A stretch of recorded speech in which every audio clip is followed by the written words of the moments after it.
Welcome aboard, everyone. You're listening to Up and Foiling, the sailing podcast where we ride the highs and lows of the America's Cup and Sail GP. I'm Ricky, your sailing fan, and with me are my two co-hosts who are still figuring out which one is the mainsail and which one is the jib. Hi guys, I am Theo, an old-time Formula One fan, and I'm just getting to know the world of sailboat racing, and hopefully by the end of the season I will get to know where the start box is.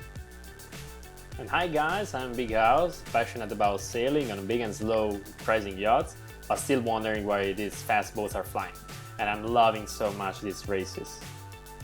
Together, we're here to chat about the most thrilling moments on the water, with zero technical jargon and 100% fun.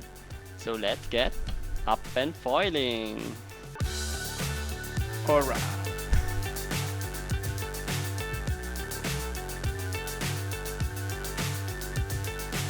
This week, We are three again! We dance and sing. and we also talk a little bit about sailing. Guess who's back? Back again. Again, Who's Theo back? is back. Tell a friend. Tell a friend. Guess who's back? Guess who's back?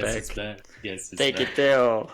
Thanks guys, and hi everybody, welcome to another episode of Up and Foiling, the sailing podcast. Thanks guys for welcoming me back. I was on holiday, so it was my fault. However, even on holiday I spent time to look at the America's Cup, and we were gonna comment it together once again. And even in Portugal where I was, I could not ignore the real supremacy of the winner of this America's Cup, our Team New Zealand, who now has 3 consecutive America's Cup. So how did this last week of regatta and this last week of America's Cup went, Big House? Yeah, the final races of the 37th edition of the America's Cup. We have seen a match between INESO Britannia, who took the win of the Sus Luna Rossa, and the Cup defender Emirates Team New Zealand. We left our last episode, if you remember, underlining how INEOS, qualifying for the finals, was just about to start its biggest and most difficult fight against the champions, the defenders, the Kiwis Team New Zealand. And We all so sad that Luna Rossa was out. We were all in tears. But Yeah. it didn't last long. Exactly. It was a sad episode. But actually, we were almost right, because despite the super training and super strategy of the British team, in the end, the defenders, the Emirates team, soon took their lead in the finals.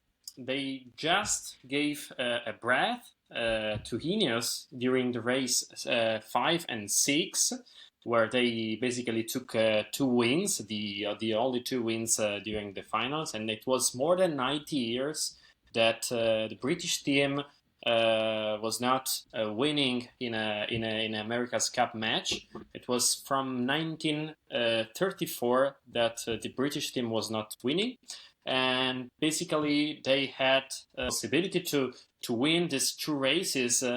Sadly, thanks to a fault, thanks to an error by the Kiwis team. There were extremely low speed conditions of the wind, so right at 6.5 knots, and so they typically show extremely good performances in low wind. But in that case, right before the start, New Zealand took a risky maneuver, resulting in a deep fall down the foils. And the British team took advantage of this error, and they finished the 5th race as winners. And the same was true also for the race number 6, where they were able to aggressively maintain the lead of the race, whilst having always the New Zealand team right at the back. And basically, it was an extremely good race to watch. After this little break, basically we have seen a complete dominance of the Kiwis, and and they were able to keep capitalized in the final.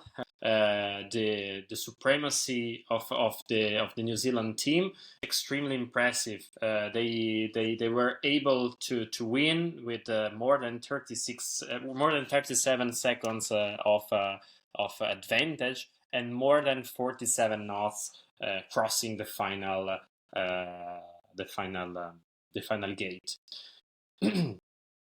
Yeah, because we saw very, very big gaps open up when New Zealand was in the front. They, by design, they had a slightly bigger foil with respect to INEOS. It was about 10% bigger surface. And that meant that in theory they were faster with the lighter winds, right? Because you have more surface to help lifting your boat up out of the water, and of course keeping it up and foiling, right? Yeah. And yeah, so when they fell off the foils, it was really more of a small mistake of them going back within while they jived in their maneuver. They were really going back in the air that they had already used. So in all the gas that comes off from their boat, so they tripped on themselves, right? But yeah, apart those two races you mentioned, it was really dominant from New Zealand. Yeah, it was really dominant, and as I was saying before we started the recording of this episode, actually it reminded me those occasions where in Formula One you have like a faster car, and you can either do the faster upbeat in front of everybody, and that's what actually Emirates did for the most of the races. And for the only race where Emirates lost the start, it was really breathing on the neck of INEOS. And that's also what happens in Formula One, where when you have a faster car and you're stuck behind somebody but you cannot pass because it's just simply difficult. Another thing we saw that didn't happen, right, was those conditions where we saw INEOS the strongest. We saw them stronger with big waves and relatively low wind. That's where they really dominated Luna Rossa. Like their platform in big waves was very, very good. I think their shape was great, like piercing through those big waves in Barcelona. But we didn't see those conditions, right? Pretty flat conditions. The last few days it was even offshore wind, so really flat, and that was really pure performance of the boat, and yeah, New Zealand dominated. Let's dig a little bit into the personalities that are behind the crew of these two boats. So we have searched a little bit. The names were repeating days over days on YouTube at least, but we maybe the commentators didn't really mention the curriculum, so to say, of these people. So the helms of the two. For INEOS, we have Ben Hensley, which is actually the person that holds the most consecutive medals at the Olympics game. For five different Olympia he got a medal. And then we have Dylan Fletcher, who is also a golden medalist at Tokyo 2020. And then we have the winner team, which is made up by Peter Burling and Nathan Outeridge. Pete Burling is actually now holding three consecutive times the America's Cup, but also holds three Olympic medals, a gold in Rio and two other silver medals. And Nathan Outeridge was a gold medalist in London 2012. So all of them are part of SailGP crews. Actually, SailGP is another topic we will talk about later. So, Ricky, can you say something more about these personalities, strengths, weaknesses? Yeah, we're all looking forward when they'll meet up again in SailGP. Definitely a different contest. But in the case of the America's Cup, yeah, we saw Ben and Dylan on INEOS versus Pete and Nathan on Emirates Team New Zealand. And we saw a few differences between the crew. I think the dynamics between Ben and Dylan was really probably Ben taking most of the decisions and Dylan helping out. But we also saw a few mistakes, in my opinion, by Dylan. When, for example, in the start box, they had a penalty, and it was really a simple port versus starboard error there. So it was a pretty simple, but for sure it's not simple. But yeah, they had this penalty, and when you're driving these boats, we must remember that you only see half of the 360 degrees around the boat because the sails have no windows to see across. So you're really relying on this communication between the two helms. It's super important. And I feel that maybe with Ben and Dylan, it was probably Ben taking most of the shots and Dylan following and complementing, of course, in a great way because they got to the final. But probably it was not enough. What we saw with Pete and Nathan, I think they were really, really great working together. They were deciding the tactics together. Yeah, Nathan Outridge is known to be very, very strong in low light winds. He's called the wind whisperer. We saw that on the final days of the regatta when the wind was offshore. It was very hard to pick the gusts, and New Zealand made an excellent job of extending the lead, picking up and how to connect the different dots on the race course. So that was really great to see, and their pairing was really, really. Yeah, so we can probably expect this crew to be consistent for the next America's Cup due to their high strengths. Possibly, yes. So we have enjoyed, all in all, this adventure through the America's Cup in the last 1 month. And I personally have watched the America's Cup completely on YouTube because I'm not in Italy, so I cannot watch Italian television, at least officially. And on YouTube, the commentators were not really much advertised by the users, at least. But what I have found very funny were the comments on the YouTube platform, the one that can be repeated, at least. So my best comment so far during one of these two regattas where Ineos won, and at the very end when Ineos crossed the finish line, a user, a legend I think, commented saying the nose of Bruni would have helped in crossing the line before. Yeah, I feel very sorry for Bruni, but we had to report this comment. But Big House, I don't know, you have watched probably on the Italian television. How was it all in all? Yeah, I mean, on the Italian TV, there were like yes, honest. I mean, you cannot read any comment like live on the TV, so it's less fun. But the commenters were really explaining the technology behind the scenes, but not, in my opinion, not underlying much as I would like the drama and the action of the races. So yeah, there are many like the previous Luna Rossa teams or also Azzurra teams from the 80s. And they were Mascalzone Latino, maybe? Tiziano Nava or other big names of the Italian teams, and it was super interesting to have also their technical impression, their technical feedback while watching the race. Yeah, I think we must make a petition so you can become a commentator for the next America's Cup, Big House. Then you can spark some interest in all those Italians. And yeah, I think it was weird because on the slower races, the bit more boring ones, I think the entertainment was provided by the chat itself. It was basically Italians versus the world, probably, because the Italian fans were pretty. Well, they used a lot of words, a lot of colorful words, and they were omnipresent supporting their teams. Yeah, so speaking about Italians, do you guys, and I might start with Ricky actually, do you guys think that Luna Rossa would have done better being in Ineos' place? No, I don't think so. That's the tricky question that they always. Oh yeah, No, tricky there is questions another are one. back. There is another one. Another one. No, I don't think they would have done any better. Well, maybe conditions were a bit more suited for Luna Rossa. I think they were beaten by Ineos because of the high range winds, and the matchup was very close, right? And the conditions we saw with the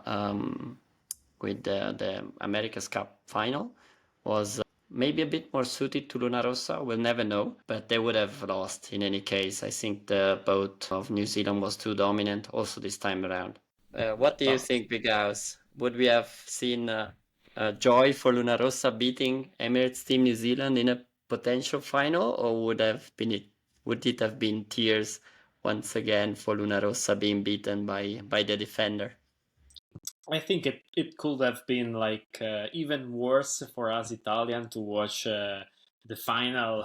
Now, I mean, we were more relaxed and we could enjoy some, let's say, more relaxed on the sofa. Otherwise, it would have been many tears, I will say. Keep always our finger crossed. Me personally as a Ferrari fan, but also as a Luna Rossa fan. You know, guys, like when Ricky first asked me if I wanted to do a podcast about the America's Cup, I mean, I knew what America's Cup was. I didn't know the detail. However, I Googled it and I ended up in Wikipedia page, and Wikipedia page actually opens the topic with the America's Cup is one of the oldest competition in the world, and considered one of the less fair competition because the defender has all the advantages of this world in the competition, and that's what you talked last week actually. The defender together with the challenger of record, they decide the technical rules and where will it happen the next America's Cup. So now we have last three editions of this cup, which were won by New Zealand, and the next one will be also organized, and also the technical regulation will be drawn with from New Zealand. So that's kind of a topic that we should discuss. Like, is it really the less fair competition for the ones that are trying to win it and they are not the champions? Well, it is definitely quite particular as a format. Going back to what Big House said, when he would like to see Luna Rossa and Emirates in the final, where we saw it last time. I was up 4 a.m. in the morning looking at the racing in Auckland, and it was tough. It was very tough seeing Luna Rossa lose in the end. But in terms of competition, we've seen it the last 2 times probably or more, that we have both the challenger of records and the defender that managed to reach the final. The defender, of course, they're already in the final, so that's the great advantage of being the defender. And the challenger of records, they participate in writing the rules, of course. So it's also an advantage. They get to see the rules a little bit earlier. If you write the rules, you know what gaps there can be in those rules. So it is probably quite unfair. They're trying to make it fairer and fairer. There used to be a lot of spying in the cup, and now there is like an official way of spying where everybody gets the same information. So they're trying to work it out, but there is still quite probably quite an advantage to the defender. Yeah, and it's twofold, right? One is that you don't have to compete with the other teams to get to the final. That gives you extra time to both study your opposition and to work on your boat. And then, writing the rules, as we said, is something that allows you already to make the rules that fit your design team, for example. As we think that is quite an unfair competition, or it could be made fair, possibly. What changes do you think, guys, that can be made to level the playing field, have closer racing, unknown winner of the cup?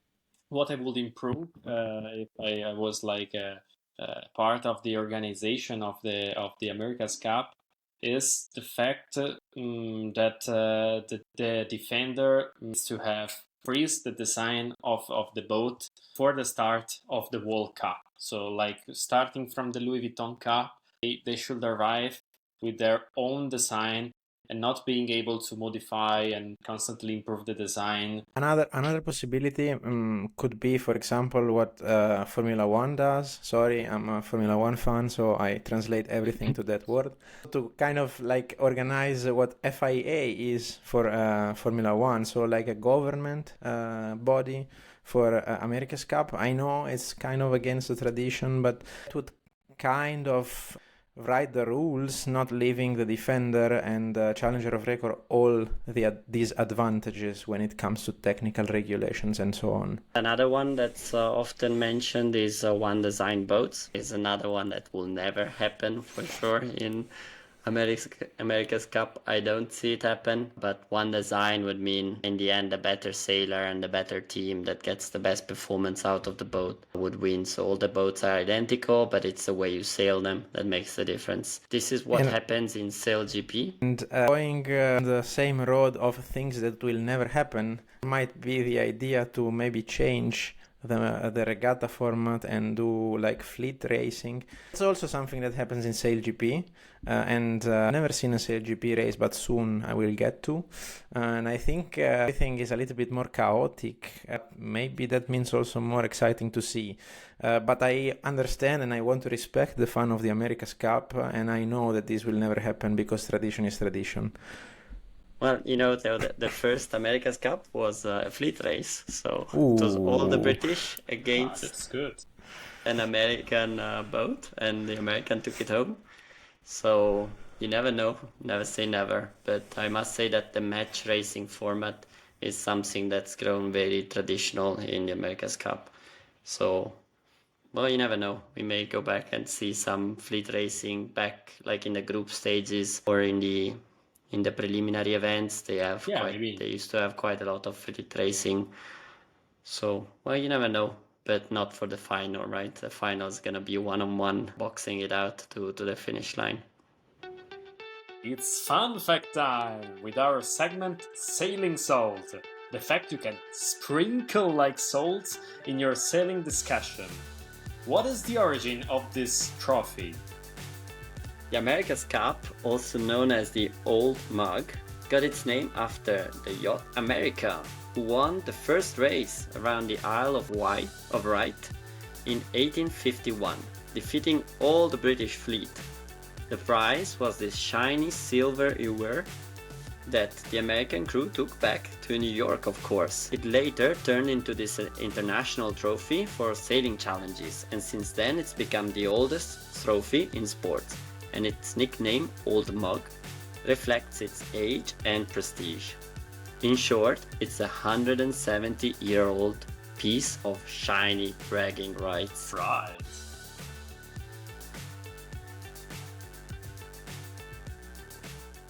And that's a wrap.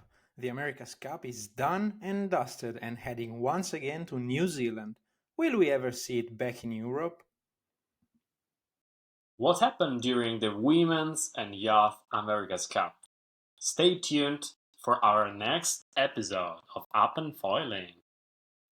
It is now time to move from monohulls to multi-hulls. Hooray! And back to fleet racing, as SailGP kicks off in less than 1 month. Let's go!